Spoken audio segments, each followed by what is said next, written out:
Hello duelists, it's Tom Box here, welcome to MST.TV, and this video is dedicated. We are talking about the future of Yu-Gi-Oh! Here, in terms of the Link scene. So, Links have been introduced to our game for a while now, and, well, we're gonna get a toolbox change very soon in 2018. Currently, our toolbox is made up of Decode Talker, we have Gaia, Link Karibo, Proxy Dragon, Firewall Dragon, Borlo Dragon. These are some of the most generic, most well-played cards in the current format of Circuit Break. But today we're going to be talking about 5 generic Link monsters you guys should know, so you guys don't throw it away or anything like that. And I believe that these 5 generic Link monsters will have such a heavy impact that they will probably affect the ban list in some form. Let's talk about the ground rules of generic Link monsters. So they're not going to be attribute or archetype specific or type specific, so anything from Link Vrains I most likely won't talk about. So if you're wondering why I'm not talking about most of the cards in Link Vrains, oh, there's so many powerful cards in there, like the heavy metal guys,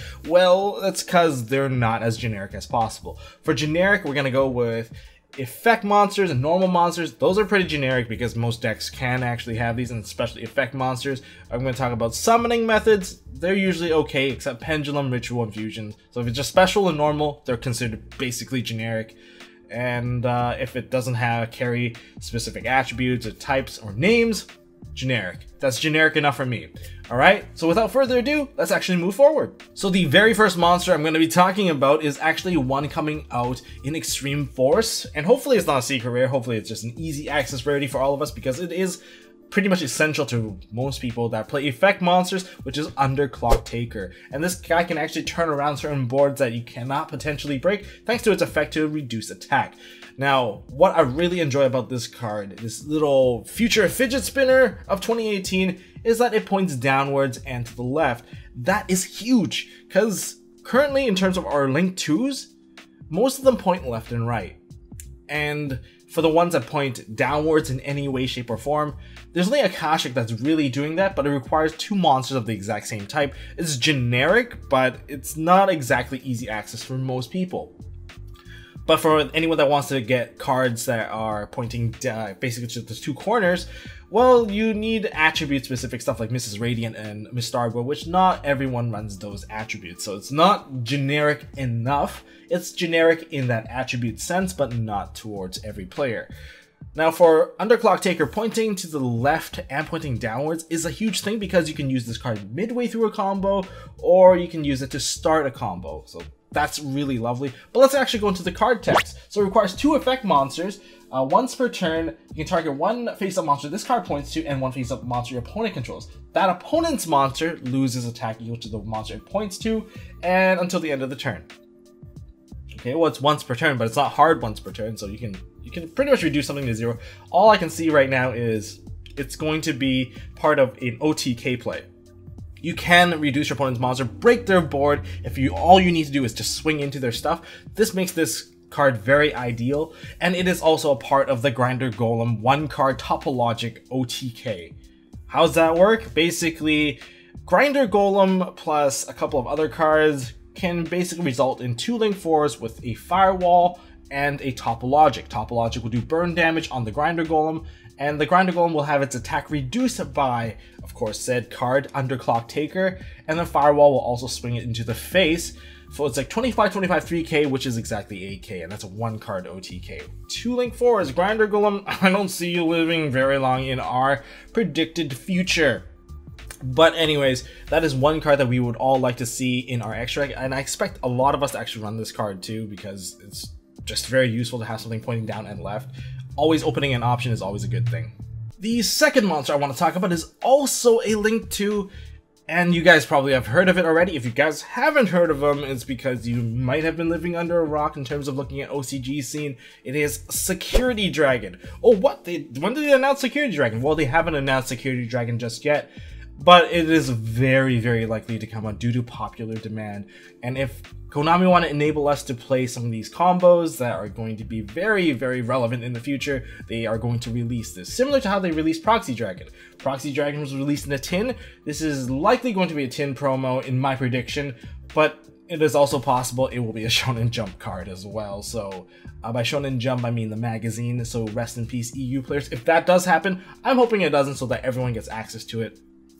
That being said, what does this card do? What's so special about Security Dragon? Well, in terms of card text and card lore, it points up and down in terms of its link arrows and requires 2 monsters. Again, link 2s that are generic usually don't open up additional plays for you. Now, once while this card is face up on the field, while this card is co-linked, well, you can target 1 monster your opponent controls and return it to the hand. You can only use this effect of Security Dragon once per turn, so it's a hard once per turn, so don't expect to go, wha-bam, bounce your card, wha-bam, second security, wha-bam, third security. No, that's not going to happen. You're not going to get that triple bounce. I know it's very easy to actually set up something like that with a firewall in front and just make monsters by linking off to get a second monster and linking off to get another monster. You guys kind of get the idea. You can actually do it if we got Stratos. It's very easy to do that with a level eater.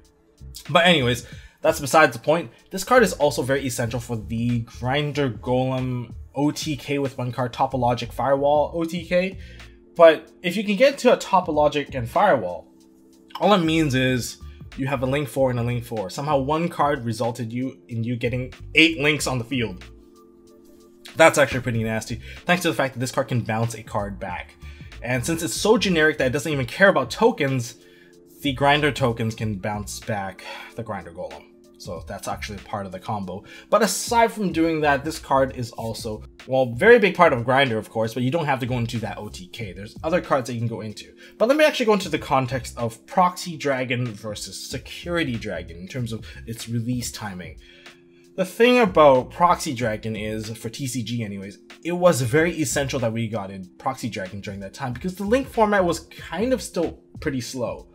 Like, oh, link format's slow? No, Tom Box, what are you talking about? Well, link format was slow at some point because we did not have a lot of options. It was very hard to get to link 2s because the only available link 2 at the time, aside from Mrs. Radiant, was, I believe, Honeybot, and not everyone played Cyberse monsters, so without Proxy Dragon, it really limited the options. So giving us a generic link 2 that was able to open up all our plays, that was quite essential. But Security Dragon isn't exactly falling under the same category. Giving us Security Dragon gives us the ability to abuse OTKs.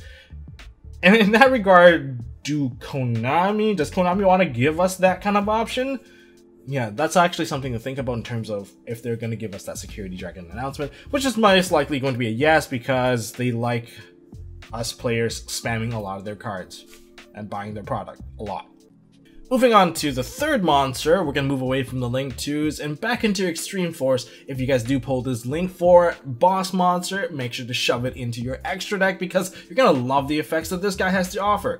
So it is Skuldit, the Chained Draco Serpent. Of course, name is subjective to change since it's still an OCG card. But this monster is the nuts, I think. It is a generic Link 4 that requires 2+ monsters with different names. However, this is the first Link monster that gains additional effect based on the number of monsters you use to create it. So, without further ado, let's actually look into the card text and the attributes of this card. First of all, it points upwards in the bottom 3 row, so that's the 4 arrows that you get. Across 2+ monsters with different names, this card gains effect based on the number of monsters used for the link summon, so not based on the link because you're not going to get all 4. Now if you use 2+ monsters, so the very basic effect, if a monster is normal or special summoned into a zone this card points to, it gains 300 attack and defense. Here's something about that though. The gaining goes for your opponent as well, since your opponent can technically summon into where this card points to. That's fair enough. Once per turn, for the 3+ effect, you can special summon 1 monster from your hand. In other words, you can turn your Gofu into special summon any monster in your hand, so it doesn't exactly burn your summon in that regard. So that's actually a pretty good effect. But the 4 monster effect, if you use 4 monsters to actually make this link summon, you can draw 4 cards. 1, 2, 3, 4. 4 cards, and then place 3 cards from your hand to the bottom of your deck in any order. You get a graceful charity. You're digging 10% into your deck if you're running a 40 card deck and getting all the pieces that you want and putting away all the dead draws that you don't need for the turn. Guaranteed a 1 draw, and then you also guarantee yourself a special summon, which is absolute nuts. If you think about how easy it is to actually make the 4 version of this monster, if you have a Gofu, since this card doesn't care about tokens or anything, summon out a Gofu, get 2 tokens, and turn 1 of the tokens into, say, a Link Spider. And then if you have a normal monster in your hand, Link Spider effect, summon it out onto the field.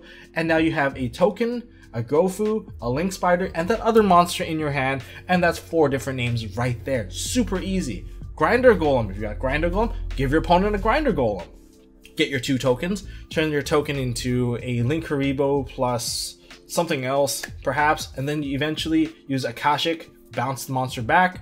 Fair enough. Now you have Akashic, Grinder Golem them again, get the 2 tokens, convert the token into another monster, and then if you want to bounce it back, you can bounce it back again. Of course, if you do have a security dragon, then you can drop the token again, convert the token once again into something else, and now you can link it off and get yourself, well, this big bad beater Skull Deet with 4 monsters, turning your 1 card into an additional special summon, giving you an additional draw. So it's a very good card, and it is absolutely the nuts. You can even use Scapegoats, you can use Scapegoats. There's lots of ways to actually abuse this card, and it is a 28 beater after all, and it's not that bad at all. I think you're going to see a lot of this card. OCG is already spamming this card, so it is very likely that that is going to transfer over into TCG.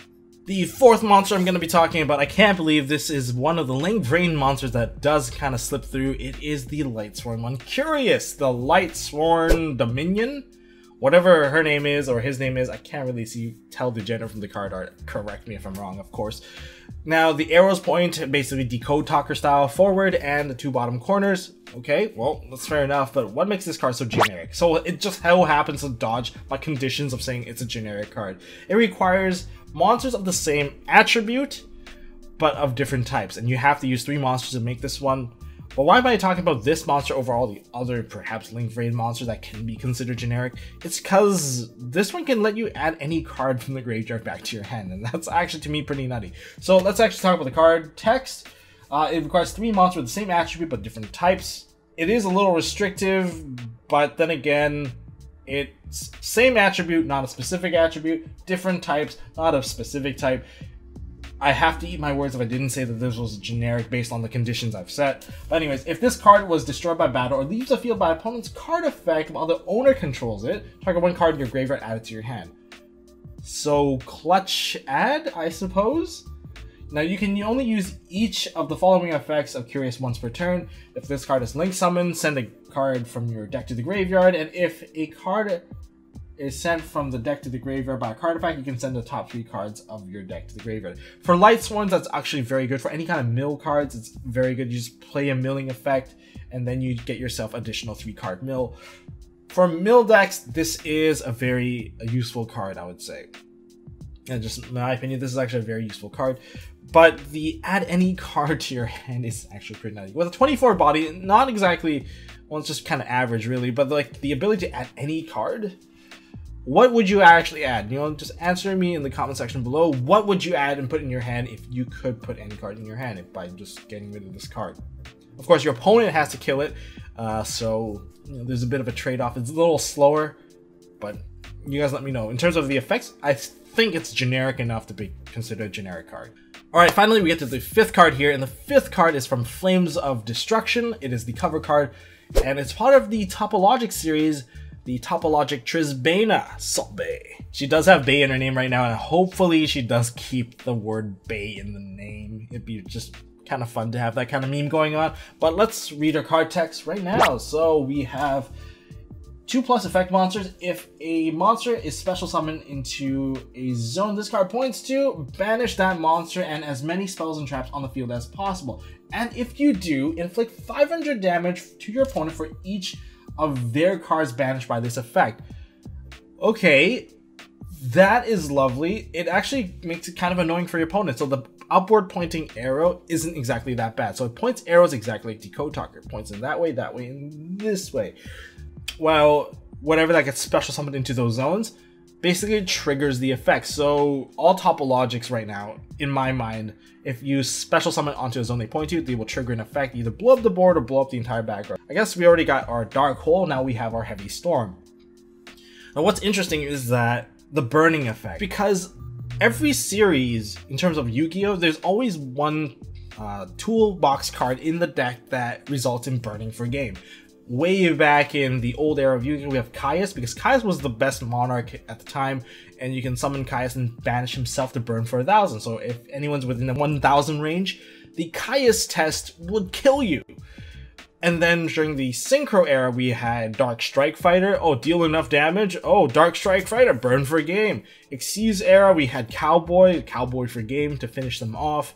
All the decks kind of have it, and now I guess in the Link format, this could potentially be our extra reach, if you will. All in all, being able to banish all the back row means that you don't have to deal with the artifacts that people do play. You don't have to deal with a lot of things. If you manage to get this monster out and you can special summon, yeah, your opponent's in for a bit of surprise. This card does hurt the artifact engine. It's a pretty decent counter, I would say. Sure, they can activate Artifact Sanctum, prevent this stuff from coming out. But if this card's already out, then any kind of artifact that they draw further on is not as effective, because if you just choose to special summon in that zone, you can get rid of all their stuff. You can even activate Scapegoat and then banish your goats, and then they banish their back row during an end phase. So that's also another combo you can actually achieve. So it gives us a bit more of an end phase, blow up all your back row kind of feel, if you know how to abuse this card properly. And I feel like that's kind of the direction this card might even go, because OCG doesn't have this card yet, so we're a bit ahead in terms of the ball game here. But that is all I got for now. If you guys have any other suggestion of what you would do with these cards, leave it down in the comment section below. And this is pretty much where I'm going to end today's episode. If you guys enjoyed this episode, please hit me up with a thumbs up. If you guys want to see more stuff from MST.TV, hit that subscribe button. And I'm going to be doing some Duel Link stuff in the future. I've got some pretty exciting stuff on Duel Link side. And I also have some of my artwork that I've been working on that I really want to share with you guys as well. That's some of the upcoming stuff. But for now, as always, don't forget to hold on to your MST.TV. Negate! Hey guys, thanks for watching. If you like this video, please drop us a like so we know we are doing a good job. And you can also subscribe to MST.TV for more fantastic videos by clicking on the button on the left. Don't forget to check out our partners at Imperium Duelist. They make really high quality mats, including some of my own limited edition release stuff.